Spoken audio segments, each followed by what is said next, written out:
Hello বন্ধুরা, সবাই কেমন আছেন? আশা করি সবাই ভালো আছেন। তো এখানে দেখতে পারতেছেন আমরা গত ক্লাসে যেটা করছিলাম আমি সিডিএন এর মাধ্যমে করতেছি।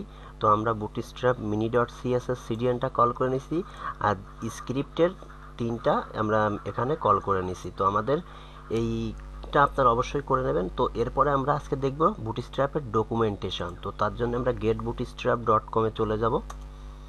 এই ওয়েবসাইটে যাওয়ার পরে আমরা গেট স্টার্টে ক্লিক করব। এখান থেকে আমরা এই যে ডকুমেন্টেশন, এবার এই ডকুমেন্টেশনে ক্লিক করলাম। ডকুমেন্টেশনে ক্লিক করার পরে আমরা লেআউটে যাব।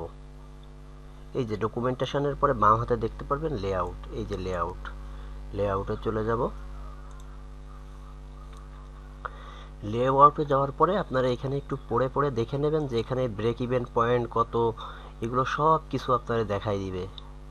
তো এইগুলো যে এই যে all in on, fluid, responsive, কোনটায় কি হবে না হবে এগুলো দেখে নেবেন। তারপরে গ্রিড সিস্টেম, এগুলো আপনারা একটু দেখবেন। তারপরে আপনারা এইগুলো একটু একটু পড়ে নেবেন।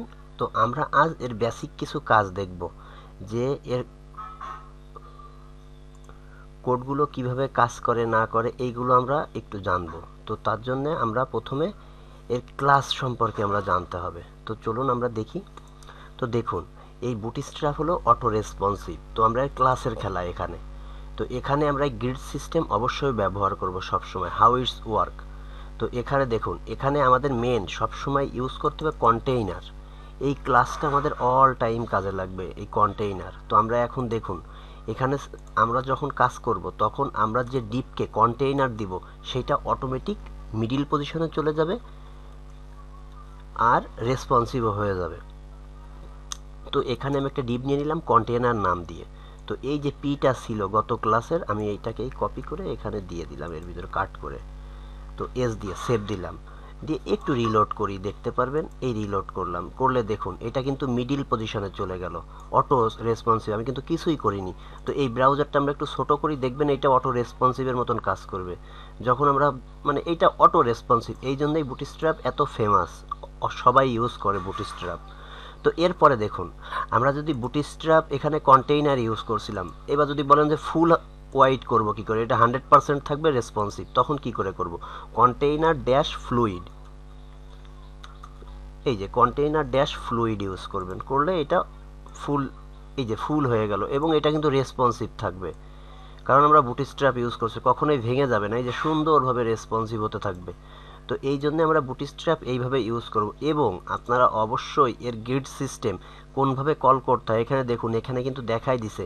প্রথমে আমাদের ক্লাস নিতে হবে কন্টেইনার, প্রথমে আমরা নিব সবসময় কন্টেইনার, তারপরে রো, তারপরে আমাদের রেসপন্সিভের কত কলাম নিতে হবে এইটা। তো এইগুলো আমাদের দরকার হবে। তো আমরা আস্তে আস্তে এইগুলো জানবো।